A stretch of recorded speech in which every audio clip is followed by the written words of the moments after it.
Hi friends, ಎಲ್ರಿಗೂ ನಮಸ್ಕಾರ. Welcome to my YouTube channel. ಬನ್ನಿ ಫ್ರೆಂಡ್ಸ್, ಇವತ್ತು ನಾನು ಶೇಂಗಾ ಚಿಕ್ಕಿ ಮಾಡೋದನ್ನು ತಿಳಿಸ್ಕೊಡ್ತೀನಿ. ಅದಕ್ಕೆ ಶೇಂಗಾವನ್ನು ಹುರ್ಕೊಂಡು ಸಿಪ್ಪೆನ ಬಿಡಿಸಿ ಎತ್ತಿಟ್ಕೊಳ್ತಾ ಇದ್ದೀನಿ. ಹಾಗೆಯೇ ಬೆಲ್ಲವನ್ನು ಕೂಡ ಪುಡಿ ಮಾಡಿ ಎತ್ತಿಟ್ಕೊಂಡಿದ್ದೀನಿ. ಮೊದಲಿಗೆ ನಾನು ಶೇಂಗಾವನ್ನು ಒಂದು ಕಲ್ಲಲ್ಲಿ ಹಾಕ್ಕೊಂಡು ಇದನ್ನು ಪುಡಿ ಮಾಡ್ಕೊಳ್ತಾ ಇದ್ದೀನಿ. ನೀವು ಮಿಕ್ಸಿ ಜಾರಲ್ಲಿ ಕೂಡ ಪುಡಿ ಮಾಡ್ಕೊಳ್ಬಹುದು, ಆದರೆ ಜಾಸ್ತಿಯಾಗಿ ನಯಸ್ಸಾಗಿ ರುಬ್ಕೊಳ್ಬಾರ್ದು. ಅದರ ಬದಲಾಗಿ ನಾವು ತರಿಯಾಗಿ ರುಬ್ಕೊಳ್ಬೇಕಾಗತ್ತೆ. ಅಕಸ್ಮಾತಾಗಿ ನಾವು ಪುಡಿ ಮಾಡ್ಕೊಂಡ್ಬಿಟ್ರೆ ಟೇಸ್ಟು ಚೆನ್ನಾಗಿ ಬರೋದಿಲ್ಲ. ಅದಕ್ಕೋಸ್ಕರ ನಾನು ಕಲ್ಲಲ್ಲೇ ರುಬ್ಬಿ ನಿಮಗೆ ತೋರಿಸ್ತಾ ಇದ್ದೀನಿ. ನೋಡ್ತಾ ಇರ್ಬೋದು ಯಾವ ರೀತಿ ನಾನು ಕುಟ್ಟಿ ಇಟ್ಕೊಂಡಿದ್ದೀನಿ ಅಂತ ಹೇಳಿಬಿಟ್ಟು. ಹಾಗೆಯೇ ಒಂದು ಪ್ಲೇಟಿಗೆ ತುಪ್ಪವನ್ನು ಸವರಿ ನಾನು ಸೈಡಿಗೆ ಎತ್ತಿಟ್ಕೊಳ್ತಾ ಇದ್ದೀನಿ. ಮೊದಲಿಗೆ ಗ್ಯಾಸ್ ಸ್ಟವ್ನ ಆನ್ ಮಾಡ್ಕೊಂಡು ಒಂದು ಪಾತ್ರೆನ ಇಟ್ಕೊಂಡಿದ್ದೀನಿ. ಪಾತ್ರೆ ಬಿಸಿಯಾಗಿದ್ಮೇಲೆ ಅದಕ್ಕೆ ಜಜ್ಜಿಟ್ಟಿರುವಂತಹ ಬೆಲ್ಲವನ್ನು ಹಾಕ್ಕೊಳ್ತಾ ಇದ್ದೀನಿ. ಹಾಗೆಯೇ ನಾನಿವಾಗ ಸ್ವಲ್ಪ ನೀರನ್ನು ಆ್ಯಡ್ ಮಾಡ್ಕೊಳ್ತಾ ಇದ್ದೀನಿ. ಈ ಬೆಲ್ಲದಲ್ಲಿ ಕಸ ಜಾಸ್ತಿ ಇರುತ್ತಲ್ವ, ಅದಕ್ಕೋಸ್ಕರ ನಾನು ನೀರನ್ನು ಹಾಕ್ಕೊಂಡು ಒಂದು ಸಲ ಚೆನ್ನಾಗಿ ಇದನ್ನು ಕರಗಿಸ್ಕೊಳ್ತೀನಿ ಬೆಲ್ಲವನ್ನು. ಅಂಗಡಿಯಲ್ಲೆಲ್ಲ ಸಿಗತ್ತಲ್ವ, ಈ ಬೆಲ್ಲದಲ್ಲಿ ಕಸ ಭಾಳ ಇರುತ್ತೆ, ಅಂದರೆ ಗಲೀಜು ಭಾಳ ಇರುತ್ತೆ ಕಸ. ಅದಕ್ಕೋಸ್ಕರ ನಾನೊಂದು ಸಲ ನೀರಲ್ಲಿ ಹಾಕ್ಕೊಂಡು ಚೆನ್ನಾಗಿ ಕರಗಿಸ್ಕೊಳ್ತೀನಿ. ಕರಗಿಸ್ಕೊಂಡು ಅದನ್ನು ಸೋದಿಸಿ ಮತ್ತೆ ಪುನಃ ಯೂಸ್ ಮಾಡ್ಕೊಳ್ತೀನಿ. ಹಾಗೆಯೇ ಯಾರೆಲ್ಲ ಮೊದಲ ಬಾರಿಗೆ ನನ್ನ ವಿಡಿಯೋನ ನೋಡ್ತಾ ಇದ್ದೀರಾ, ಪ್ಲೀಸ್ ಸಬ್ಸ್ಕ್ರೈಬ್ ಮಾಡಿಕೊಂಡು ವಿಡಿಯೋನ ನೋಡಿ. ಹಾಗೆಯೇ ಪಕ್ಕದಲ್ಲೇ ಬರುವ ಬೆಲ್ಲೈಕನನ್ನು ಕ್ಲಿಕ್ ಮಾಡಿ. ಇದರಿಂದ ನಾನು ಹಾಕುವಂತಹ ವಿಡಿಯೋಗಳ ನೋಟಿಫಿಕೇಷನ್ ನಿಮಗೆ ಬಹುಬೇಗನೆ ದೊರೆಯುತ್ತದೆ. ಇದರಿಂದ ನೀವು ಸುಲಭವಾಗಿ ನನ್ನ ವಿಡಿಯೋಗಳನ್ನು ನೋಡಬಹುದು.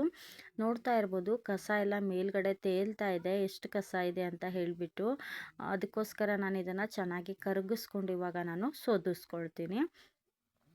ತುಂಬಾ ಚೆನ್ನಾಗಾಗತ್ತೆ ಶೇಂಗಾ ಚಿಕ್ಕಿ. ಕೆಲವೊಬ್ಬರಿಗೆ ಮನೆಯಲ್ಲೇ ಮಾಡೋದಕ್ಕೆ ಬರೋದಿಲ್ಲ.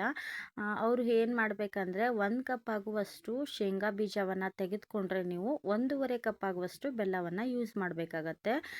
ನಾನು ಬಂದ್ಬಿಟ್ಟು ಇವತ್ತು ಅರ್ಧ ಕಪ್ ಆಗುವಷ್ಟು ಶೇಂಗಾ ಬೀಜವನ್ನು ಯೂಸ್ ಮಾಡ್ಕೊಂಡಿದ್ದೀನಿ. ಅದಕ್ಕೆ 3/4 ಕಪ್ ಆಗುವಷ್ಟು ಬೆಲ್ಲವನ್ನು ಯೂಸ್ ಮಾಡ್ಕೊಂಡಿದ್ದೀನಿ. ನಿಮಗೆ ಸ್ವೀಟ್ ಜಾಸ್ತಿ ಬೇಕಂದರೆ ನೀವು ಬೆಲ್ಲದ ಕ್ವಾಂಟಿಟಿಯನ್ನು ಸ್ವಲ್ಪ ಪ್ರಮಾಣದಲ್ಲಿ ಜಾಸ್ತಿ ಮಾಡ್ಕೊಳ್ಬೋದು. ಜಾಸ್ತಿ ಬೆಲ್ಲ ಹಾಕ್ಕೊಂಡ್ಬಿಟ್ರೆ ಫುಲ್ ಬೆಲ್ಲನೇ ಅನಿಸುತ್ತೆ. ಅದಕ್ಕೋಸ್ಕರ ಸ್ವಲ್ಪ ನೋಡಿಕೊಂಡು ಬೆಲ್ಲವನ್ನು ಹಾಕ್ಕೊಳ್ಳಿ. ಇವಾಗ ನಾನು ಪುನಃ ಸೋದಿಸಿಟ್ಟಿರುವಂತಹ ಬೆಲ್ಲದ ಪಾಕವನ್ನು ಪುನಃ ಪಾತ್ರೆಗೆ ಹಾಕ್ಕೊಂಡು ಚೆನ್ನಾಗಿ ಕುದಿಸ್ಕೊಳ್ತಾ ಇದ್ದೀನಿ.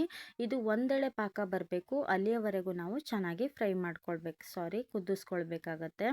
ಹಾಗೆಯೇ ಯಾರೆಲ್ಲ ಮೊದಲ ಬಾರಿಗೆ ನನ್ನ ವಿಡಿಯೋನ ನೋಡ್ತಾ ಇದ್ದೀರಾ, ಹಿಂದೆನೂ ವಿಡಿಯೋಗಳನ್ನು ಹಾಕಿದ್ದೀನಿ, ಪ್ಲೀಸ್ ಒಮ್ಮೆ ಹೋಗಿ ನನ್ನ ಚಾನಲಲ್ಲಿ ಚೆಕ್ ಮಾಡಿ ಅಂತ ಕೇಳ್ಕೊಳ್ತೀನಿ. ನಿಮಗೇನಾದರೂ ವಿಡಿಯೋ ನೋಡಿದ್ದಲ್ಲಿ ಇಷ್ಟವಾದಲ್ಲಿ ಪ್ಲೀಸ್ ಲೈಕ್, ಶೇರ್, ಕಮೆಂಟ್ ಮಾಡೋದನ್ನು ಮರಿಬೇಡಿ. ಹಾಗೆಯೇ ಸಬ್ಸ್ಕ್ರೈಬ್ ಮಾಡಿಕೊಂಡು ಸಪೋರ್ಟ್ ಮಾಡೋದನ್ನು ಕೂಡ ಮರಿಬೇಡಿ ಅಂತ ಕೇಳ್ಕೊಳ್ತಾ ಇದ್ದೀನಿ. ನೋಡ್ತಾ ಇರ್ಬೋದು, ಇವಾಗ ಪಾಕ ಕೂಡ ರೆಡಿ ಆಗಿದೆ. ನಾನು ಪ್ಲೇಟಲ್ಲಿ ನೀರನ್ನು ಹಾಕಿ ಇದನ್ನು ತೋರಿಸ್ತಾ ಇದ್ದೀನಿ. ಗಟ್ಟಿ ಆಗ್ತಾ ಇದೆ, ನೋಡ್ತಾ ಇರ್ಬೋದಲ್ವಾ.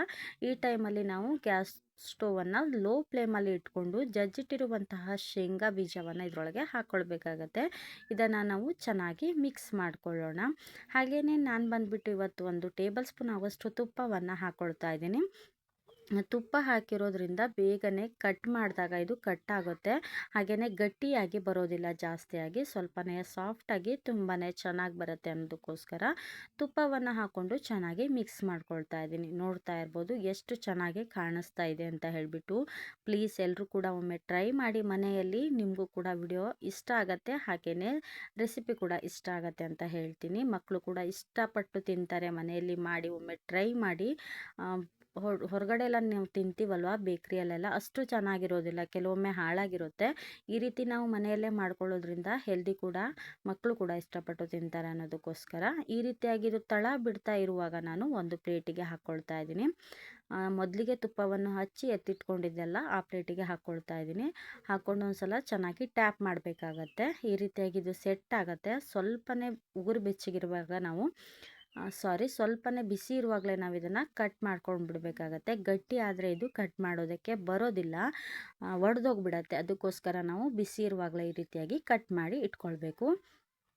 ನಿಮಗೆ ಯಾವ ಶೇಪಲ್ಲಿ ಬೇಕೋ ಆ ಶೇಪಲ್ಲಿ ನೀವು ಕಟ್ ಮಾಡ್ಕೊಳ್ಬೋದು. ಇವಾಗ ನೋಡ್ತಾ ಇರ್ಬೋದು, ಇದನ್ನು ತೆಗೆದು ಕೂಡ ತೋರಿಸ್ತಾ ಇದ್ದೀನಿ. ತುಂಬಾ ಚೆನ್ನಾಗಿ ಬಂದಿತ್ತು. ಹಾಗೆಯೇ ಇವಾಗ ನಾನು ಬಿಸಿ ಇರುವಾಗಲೇ ನಿಮಗೆ ತೆಗೆದು ತೋರಿಸ್ತಾ ಇದ್ದೀನಿ. ನೋಡ್ತಾ ಇರ್ಬೋದು ಎಷ್ಟು ಚೆನ್ನಾಗಿ ಪ್ಲೇಟಿಂದ ಅದು ಬಿಟ್ಕೊಳ್ತಾ ಇದೆ ಅಂತ ಹೇಳಿಬಿಟ್ಟು. ನಿಮಗೂ ಕೂಡ ವಿಡಿಯೋ ಇಷ್ಟ ಆಗಿದೆ ಅಂತ ಅಂದ್ಕೊಳ್ತೀನಿ. ಪ್ಲೀಸ್ ಎಲ್ರಿಗೂ ಕೂಡ ಶೇರ್ ಮಾಡಿ. ಇಲ್ಲಿಯವರೆಗೆ ನನ್ನ ವಿಡಿಯೋ ನೋಡಿದ್ದಕ್ಕೆ ನಿಮಗೆ ಧನ್ಯವಾದಗಳು. Thank you for watching.